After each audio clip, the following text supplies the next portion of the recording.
Good morning everyone. आज अपन oncology की next disease start करते हैं, लंग कैंसर। तो सबसे पहले अब इसकी डेफिनेशन लेते हैं।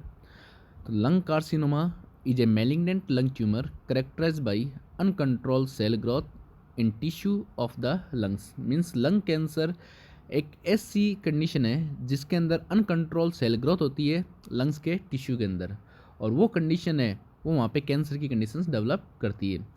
नॉर्मली लंग कैंसर लंग्स के किसी भी पार्ट के अंदर डेवलप हो सकता है, लेकिन 90 to 90% जो कैंसर है वो डेवलप होता है एपिथेलियल सेल्स के अंदर, जो कि लाइनिंग करती है larger and smaller airway, means bronchi and bronchioles को। और इसी रीज़न के कारण अपन लंग कैंसर को ब्रोंकोजेनिक कैंसर या फिर ब्रोंकोजेनिक कार्सिनोमा बोल सकता है। और यदि लंग कैंसर प्लूरा के अंदर डेवलप होता है तो अपन इसको मीजोथीलियोमास भी बोल सकते हैं। इसके अलावा ये लंग कैंसर बहुत ही रेयरली चांसेस होते हैं जो कि ब्लड वेसल्स के अंदर डेवलप होते हैं, जो लंग्स के सपोर्टिव टिश्यूज़ है उनके अंदर। और यदि लंग कैंसर को अपन ट्रीट नहीं करते हैं तो lung cancer near by tissues के अंदर और बॉडी के अदर पार्ट के अंदर स्प्रेड हो सकती है। नेक्स्ट इसके टाइप्स। तो लंग्स कैंसर को 2 टाइप्स के अंदर डिवाइड कर रखा है। फर्स्ट होता है small cell lung cancer, second होता है non small cell lung cancer. उसको अपन 3 टाइप्स के अंदर डिवाइड करते हैं, large cell carcinoma, adenocarcinoma and squamous cells carcinoma. तो फर्स्ट लेते हैं अपन non small cell lung cancer. ये सबसे मोस्ट कॉमन टाइप होता है और लगभग 80 to 85% टोटल कैंसर इसी के थ्रू डेवलप होता है, और ये बहुत ही स्लोली ग्रोथ करता है। इसके फर्दर टाइप्स है। फर्स्ट होता है एपिडर्मोइड कार्सिनोमा, जिसको अपन स्क्यूमस सेल्स कार्सिनोमा कहते हैं। नॉन स्मॉल सेल कैंसर का या लंग कैंसर के 30 to 35% कैंसर है वो इसी के अंदर डेवलप होते हैं। ये मोस्टली ब्रोंकियल एपिथेलियम के अंदर अराइज होता है, और इसके कारण लंग्स के अंदर केविटेशन का फॉर्मेशन डेवलप होता है। ये इसकी ग्रोथ स्लो होती है और मेटास्टेसिस मोस्टली कॉमन नहीं होती। और ये जो कैंसर है ये मोस्टली लंग्स के सेंट्रल पार्ट के अंदर डेवलप होता है। नेक्स्ट एडिनोकार्सिनोमा, ये टोटल लंग कैंसर का 25 to 30% अकाउंटिंग होता है। देन ये जो ब्रोंक्यूल्स की जो म्यूकस ग्लैंड है वहाँ पे अराइज होता है। इसकी ग्रोथ भी स्लो होती है, और ये केविटी का फॉर्मेशन बहुत ही कम चांसेस के अंदर फॉर्म करता है। और ये स्ट्रॉन्गली रिलेटेड होता है सिगरेट स्मोकिंग के अंदर, और ये मोस्टली डेवलप होता है जो आउटर पेरिफेरल पार्ट है उनके अंदर। देन आता है next type large cell carcinoma. ये 10 to 20% कैंसर है वो इसके थ्रू होते हैं। इसके अंदर भी कैविटेशन का फॉर्मेशन होता है, इसकी ग्रोथ भी स्लो होती है, लेकिन ये मेटास्टेसिस डेवलप करता है, यानी किडनी, लीवर या एड्रेनल ग्लैंड्स है उसके अंदर ये कैंसर स्प्रेड होता है। और ये मोस्टली डेवलप होता है सेंट्रली भी, मिड लंग्स के अंदर और पेरिफेरली भी, तीनों जगह, लेकिन ये बहुत ही रेयर चांसेस के अंदर डेवलप होता है। इसके बाद आता है इसका सेकेंड टाइप्स, जिसको अपन बोलते हैं small cell carcinoma. It generally start in the one of the larger breathing tubes को अपन क्या बोलते हैं, ट्रेकिया, यहाँ पे स्टार्ट होता है। इसकी ग्रोथ भी बहुत रैपिडली होती है, और इसको अपन डायग्नोसिस भी टाइम पे कर सकते हैं। ये बहुत ही जल्दी और एग्रेसिवली स्प्रेड होता है बॉडी के अदर पार्ट के अंदर, और लगभग 15% केसेज है वो इसके थ्रू डेवलप होते हैं। और ये मोस्टली फाउंड आउट होता है हैवी स्मोकर्स के अंदर।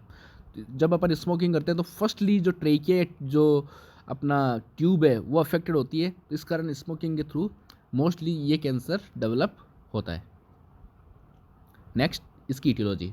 तो इसकी सबसे मेन और सबसे इम्पोर्टेंट इटियोलॉजिकल फैक्टर है सिगरेट स्मोकिंग। लगभग 80% जो लंग कैंसर से डेथ हो रही है वो उसका रिजल्ट स्मोकिंग है। तो सबसे मेन लीडिंग कॉजेज़ है या इस रिस्क फैक्टर है स्मोकिंग, क्योंकि स्मोक के अंदर लगभग 100 केमिकल्स या कार्सिनोजेंस प्रेजेंट रहते हैं, और उनमें से 60 ऐसे होते हैं जो कैंसर फॉर्मिंग होते हैं। तो इस कारण स्मोकिंग है वो मेन फैक्टर होता है कैंसर डेवलप करने के लिए। Then exposure to other cancer causing agents, जैसे कि यूरेनियम जो रेडियो एक्टिव सब्सटेंस होता है उसके कांटेक्ट में आने से, beryllium, silica, coal product, mustard gas, इन सब से रेगुलर कांटेक्ट में जो अपने वर्क प्लेस पे रहते हैं, तो इनके कारण भी ये कैंसर डेवलप हो सकता है। नेक्स्ट कई टाइप्स के डाइटरी फैक्टर्स, जैसे कि जो स्मोकर्स पर्सन है और वो beta carotene supplements regular content कर रहे हैं, तो उनकी रिस्क और ज़्यादा हाइयर हो जाती है कैंसर डेवलप होने की। Then exposure to asbestos fibres. Asbestos एक ऐसे फाइबर्स है जो कि माइंस के अंदर, माइल्स के अंदर, टेक्सटाइल प्लांट्स या प्लेसेस के अंदर पाए जाते हैं। उन पे जो पर्सन वर्क करते हैं उनको लंग कैंसर होने के चांसेस डेवलप होते हैं। देन आता है talc and talcum powder. Talc एक टाइप का मिनरल है जो भी एस्बेस्टोस कंटेन करता है। तो एस्बेस्टोस तो वैसे ही एक ऐसी कंडीशन, ऐसा रिस्क फैक्टर है जो कंडीशन डेवलप करता है, तो इसके थ्रू भी ये कंडीशन डेवलप हो सकती है। इसके अलावा अदर फैक्टर्स आ सकते हैं, एयर पोल्यूशन है, रेडॉन गैसेज है, कोई भी टाइप्स की लंग्स डिजीज़ है, या फिर फैमिलियर प्रीडिस्पोजिशन है, या prior history of lung cancer है। तो वो सारे फैक्टर्स है वो ये कंडीशंस डेवलप कर सकते हैं। देन आते हैं इसकी पैथोफिजियोलॉजी के अंदर। तो कोई भी टाइप की इटियोलॉजिकल फैक्टर, जैसे कि अपने पहले पढ़े थे स्मोकिंग सबसे मेन है। तो स्मोकिंग कोई पर्सन रेगुलर करता है तो स्मोक्स के अंदर जो कार्सिनोजेंस है वो सेल्स को डैमेज करेंगे, डैमेज करके वो सेल्स की जो डीएनए है वो कार्सिनोजन उनसे बाइंड हो जाएंगे, जिसके कारण वहाँ पे सेल्यूलर चेंजेस की कंडीशन डेवलप होगी, और वो सेल्यूलर चेंजेज है वो डॉटर सेल्स के अंदर पास्ट होंगे, मतलब डॉटर सेल्स का डीएनए को भी चेंज कर देंगे, और वो चेंज हो जाएगी मेलिग्नेंट सेल्स के अंदर, और वह मेलिग्नेंट ट्रांसफॉर्मेशन है वो नॉर्मली एपिथेलियम के अंदर डेवलप होगा, जिसके कारण वहाँ पे कार्सिनोमा की कंडीशंस डेवलप होती है। नेक्स्ट इसके साइन एंड सिम्टम्स। तो इसके मेन साइन है कफ जो कि बहुत ज़्यादा सीवियर होगा, स्पुटम प्रेजेंट रहेगा, देन चेस्ट पेन की कंडीशंस डेवलप होगी जो कि डीप ब्रीथिंग के टाइम, कफिंग या लाफिंग के टाइम बहुत ज़्यादा वर्स हो जाएगी। देन पेशेंट्स को कफ के साथ ब्लड आएगा जिसको अपन हीमोपेटाइसिस बोलते हैं। देन होर्सनेस वॉइस की कंडीशंस डेवलप होगी, weight loss and loss of appetites की कंडीशन डेवलप होगी, और affect the bronchi and bronchioles के थ्रू शॉर्टनेस ऑफ ब्रीथ की कंडीशन डेवलप होगी। पेशेंट्स टायर्ड फील करेगा और वीक फील करेगा, और इसके कारण कई टाइप्स के infections like as bronchitis and pneumonia की कंडीशंस भी डेवलप हो सकती है, क्योंकि यहाँ पर कफ प्रेजेंट है, तो कफ है वो बाहर नहीं निकलेगा, हार्ड होगा, तो उसके कारण वहाँ पे इन्फेक्शन होने के चांसेस भी इंक्रीज़ हो सकते हैं। नेक्स्ट इसके अदर सिम्टम्स है इसके अंदर, क्योंकि ये स्प्रेड होता है बॉडी के अदर पार्ट के अंदर, तो उसके कारण अदर सिम्टम्स भी डेवलप हो सकते हैं, जैसे लाइक एज बोन पेन। तो इसका मोस्टली बैक रीजन या हिप रीजन के अंदर पेन कंडीशन डेवलप होगी, और जो नर्वस सिस्टम है उसके अंदर भी चेंजेस डेवलप हो सकते हैं, लाइक एज हेडेक है, वीकनेस है, डिजीनेस है, बैलेंस प्रॉब्लम है, या फिर सीजर। सीजर मतलब अनयूजुअल डिस्चार्ज ऑफ कन्वल्सन। तो ये सिर्फ स्प्रेड यदि ब्रेन और स्पाइनल कॉर्ड के अंदर होता है तब ये सिम्टम्स अपीयर होंगे। देन यदि लीवर के अंदर स्प्रेड होता है तो yellowish of the skins and I की कंडीशन डेवलप होगी, जिसको अपन जॉइंडिस बोल सकते हैं।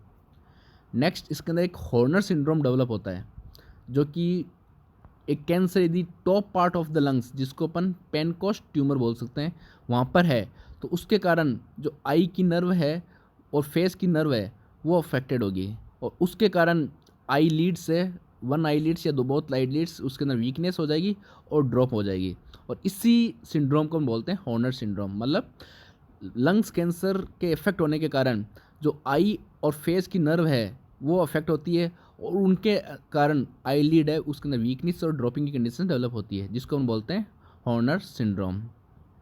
Then reduce and absent sweating on the same side of the face sometime cause severe shoulder pain. और जब फेस की नर्व इन्वॉल्व हो रही है तो उसके कारण फेस के अंदर स्वेटिंग रिड्यूस हो जाएगी, एब्सेंट हो जाएगी, और सीवियर शोल्डर पेन उसी साइड जिस साइड्स का फेस अफेक्टेड है। नेक्स्ट इसकी स्टेजेस। तो अपन ने जैसे TNM क्लासिफिकेशन पढ़ा है, तो उस TNM क्लासिफिकेशन के अकॉर्डिंग इसकी स्टेजेस को अपन कंसिडर करते हैं। तो T का मतलब होता है ट्यूमर, M का मतलब होता है मेटास्टेसिस, और N का मतलब होता है लिम्फ नोड्स। तो ये तीनों इसके अंदर इन्वॉल्व होते हैं, तो इनके अकॉर्डिंग अपन इसकी स्टेजिंग को डिवाइड करते हैं। तो T0 का मतलब प्राइमरी ट्यूमर का कोई भी एविडेंस नहीं है। T1 का मतलब जो ट्यूमर है वो 3 सेंटीमीटर से ज़्यादा लार्ज नहीं है और प्लूरा तक अभी तक पहुंच नहीं पाई है। T2 का मतलब होता है ट्यूमर की जो साइज़ है वो 3 सेंटीमीटर से भी इंक्रीज हो सकती है, लेकिन 7 सेंटीमीटर से लार्जर नहीं होती, और मोस्टली ये ब्रोंकस को अफेक्ट करती है। नेक्स्ट, यदि T3 है तो ट्यूमर है वो 7 सेंटीमीटर से भी एनलार्ज हो चुकी है, और ट्यूमर एक या उससे ज़्यादा वहाँ पर अपन को दिख सकती है, और चेस्ट वॉल भी इसके अंदर अफेक्टेड होती है। T4 का मतलब है ट्यूमर है वो एक या ज़्यादा है, और ट्यूमर किसी भी साइज़ के अंदर इसके अंदर अफेक्ट हो सकता है, और ये लंग्स के अंदर कहीं पर भी प्रेजेंट हो सकता है। Then N means lymph nodes.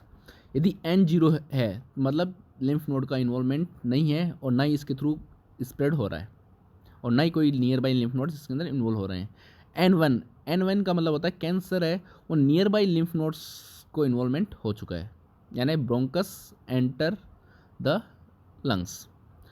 N2 है तो N2 का मतलब अदर लिम्फ नोड्स, जो मीडियस्टिनम के अंदर जो लिम्फ नोड्स है कैरिना के आसपास, उनका भी इन्वॉल्वमेंट हो चुका है, और कैंसर उसके थ्रू स्प्रेड हो रहा है। N3 का मतलब है लिम्फ नोड्स के इन्वॉल्वमेंट के होने के कारण कैंसर है वो कॉलर बोन या अदर बॉडी के साइड के अंदर स्प्रेड हो रखे हैं। देन M मीन्स मेटास्टेसिस, मतलब कितनी कैंसर स्प्रेड कर रहा है। M0 का मतलब है कैंसर अभी डिस्टेंस साइट पे स्प्रेड ही हो रहा है, और ना ही बॉडी लंग्स के अदर पार्ट के अंदर। देन M1 का मतलब है लंग्स जो लंग कैंसर है वो अदर बॉडी पार्ट के अंदर स्प्रेड होना स्टार्ट हो चुका है। देन M1 का B मीन्स जो लंग कैंसर है वो बॉडी के अदर ऑर्गन और अदर लिम्फ नोड्स जो डिस्टेंट साइट पे अवेलेबल है उनका भी इन्वॉल्वमेंट हो चुका है, या उनके थ्रू भी स्प्रेड हो रहा है। नेक्स्ट इसके डायग्नोस्टिक इवैल्यूएशन। तो फर्स्ट है इसकी मेडिकल हिस्ट्री और फिजिकल एग्जामिनेशन। तो मेडिकल हिस्ट्री का मतलब अपन पेशेंट से स्मोकिंग से रिलेटेड है, उसकी फिजिकल अपीयरेंस है, फिजिकल हिस्ट्री है, फिजिकल एग्जामिनेशंस है, उन सब से कंसिडर करके उसका डाइटरी पैटर्न है, उसका एक्सपोजर किन किन चीज़ों से है, तो वो सारी चीज़ें का पता लगा के अपन इसको फाइंड आउट कर सकते हैं। देन ब्लड टेस्ट, तो कंप्लीट ब्लड काउंट करके भी अपन इसके अंदर different types of blood cells है उसके अंदर चेंजेस आएंगे, तो उसके थ्रू अपन पता लगा सकते हैं। ब्लड केमिस्ट्री के थ्रू, क्योंकि ये स्प्रेड हो रहा है बॉडी के अदर पार्ट के अंदर, तो उस कारण जो लंग्स के अलावा जो अदर ऑर्गन है लाइक एज लीवर और लंग्स, किडनी, उनके अंदर अबनॉर्मलिटीज़ आना स्टार्ट हो जाएगी, तो इसके थ्रू अपन पता लगा सकते हैं। देन इमेजिंग टेस्टिंग अपन करेंगे जिसके अंदर चेस्ट एक्सरे है, तो उससे अपन लंग्स ट्यूमर कहाँ पे प्रेजेंट है, कितनी साइज़ है, वो अपन चेक कर सकते हैं। सीटी स्कैन के थ्रू भी अपन लंग्स की शेप लंग्स ट्यूमर की शेप, साइज़ और पोजिशनिंग अपन पता लगा सकते हैं, और कौन से लिम्फ नोड्स इन्वॉल्वमेंट है और कितना उनका इनलार्जमेंट है वो भी अपन इसके थ्रू फाइंड आउट कर सकते हैं। देन सीटी गाइडिंग नीडल बायोप्सी, मतलब सीटी स्कैन के थ्रू अपन बायोप्सी नीडल के थ्रू टिश्यू कलेक्ट करते हैं, और उन टिश्यूज़ से अपन कैंसर को फाइंड आउट करते हैं। तो ये डीपली जो टिश्यू है उसके लिए अपन ये यूज कर सकते हैं।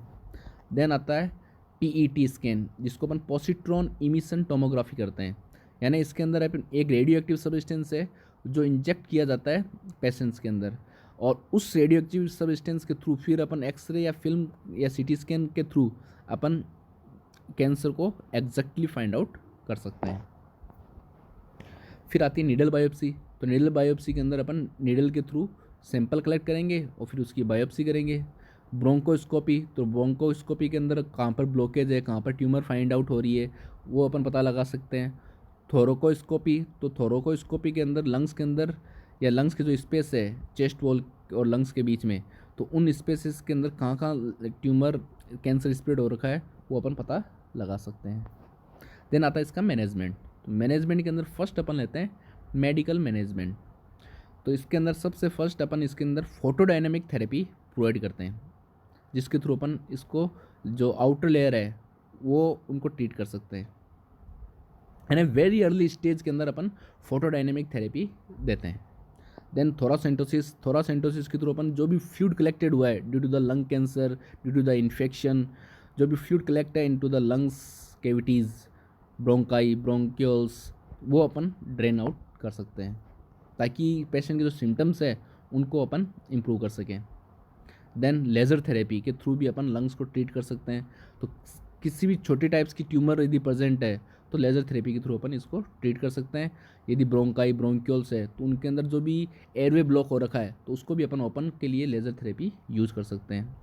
देन आता है फार्माकोलॉजिकल मैनेजमेंट, तो उसके अंदर अपन कीमोथेरेपी देते हैं। तो कीमोथेरेपी के अंदर अलग अलग ड्रग्स अपन इसके अंदर प्रोवाइड करते हैं जो एंटी कैंसर ड्रग्स होती है, और उन ड्रग्स के थ्रू भी अपन इसको ट्रीट कर सकते हैं, जो कि इसका मेन यूज होता है killing the cancer cell anywhere in the body. Then आता है इसका सर्जिकल मैनेजमेंट। तो सर्जिकल मैनेजमेंट के अंदर फर्स्ट करते हैं अपन लोबेक्टोमी, मीन्स इस सर्जरी के अंदर जो भी लोब इन्वॉल्वमेंट है तो उस एंटर लोब को अपन क्या कर सकते हैं, रिमूव कर सकते हैं। देन आता है सेगमेंटेक्टोमी या फिर वेड्ज रिसेक्शन। इसके अंदर लोब का कोई पार्ट है, उसी पार्ट को अपन रिमूव करेंगे जो इसके अंदर अफेक्टेड है। देन आता है न्यूमेक्टोमी। इसके अंदर अपन एंटायर लंग्स को क्या करते हैं, रिमूव आउट करते हैं। जैसे कैंसर ने पूरे लंग्स को अफेक्ट कर दिया है तो इसके अंदर पूरा लंग्स इसके अंदर क्या कर सकते हैं, अपन रिमूव कर सकते हैं। इसके अलावा एक और हो सकती है लिम्फेडेनेक्टोमी, मतलब जो भी लिम्फ नोड्स है, रीजनल लिम्फ नोड्स इन्वॉल्वमेंट है तो उस लिम्फ नोड्स को भी अपन इसके थ्रू रिमूव कर सकते हैं।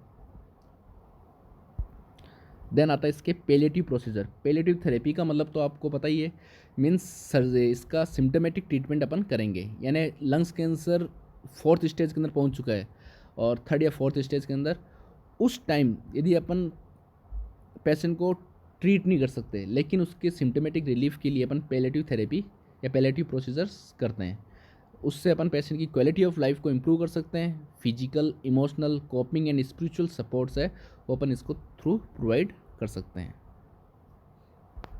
नेक्स्ट इसके अंदर अपन क्या क्या नर्सिंग मैनेजमेंट करेंगे, तो इसके लिए नर्सिंग डायग्नोसिस है। तो लंग्स के अंदर सबसे पहले एयरवे अल्टर्ड होगा तो सबसे पहले नर्सिंग डायग्नोसिस बना सकते हैं ineffective airway clearance related to increase tracheobronchial secretion, क्योंकि लंग कैंसर है तो वहाँ पे ग्लैंड्स सब कुछ अफेक्टेड होगी और सीक्रेशन होगा और वो एयरवे को डिस्टर्ब करेगा। सेकेंड है ineffective breathing pattern related to decrease lung capacity, due to the tumour lungs की कैपेसिटी डिक्रीज हो चुकी है तो उसके कारण जो ब्रीथिंग पैटर्न है वो इनइफेक्टिव हो जाएगा। Then altered nutrition less than body requirement related to increase metabolic demand and decrease food intake, क्योंकि लंग्स कैंसर के कारण फूड इंटेक तो डिक्रीज हो जाता है, एनोरेक्सिया कंडीशन डेवलप हो जाती है, फटीग है, इन सब के कारण, और लेकिन मेटाबॉलिक डिमांड है वो अपनी इंक्रीज ही रहती है तो उस कंडीशन के कारण न्यूट्रिशन लेवल डिक्रीज हो जाता है। Then anxiety related to lack of knowledge, और अपन यदि अपन को नॉलेज नहीं है लंग कैंसर कैसे ट्रीट होगा क्या होगा तो उसके कारण एंजाइटी की कंडीशंस भी डेवलप हो सकती है, क्योंकि कैंसर खुद एक सीवियर कंडीशन है। यदि कैंसर किसी पर्सन को है तो उसको एंजाइटी, यदि नॉलेज नहीं है तो एंजाइटी डेवलप होगी। देन पेन होगा, वैसे नॉर्मली कैंसर के अंदर पेन डेवलप नहीं होगा लेकिन यहाँ पे ट्यूमर है तो उसके प्रेशर के कारण यहाँ पे पेनफुल कंडीशंस है वो डेवलप होगी, और यदि मेटास्टेटिक कंडीशन डेवलप हो जाती है तो पेन बॉडी के अदर पार्ट में भी डेवलप हो सकता है। तो नेक्स्ट टेस्ट डायग्नोसिस बना सकते हैं pain related to the presence of tumour. So it's complete. Thank you.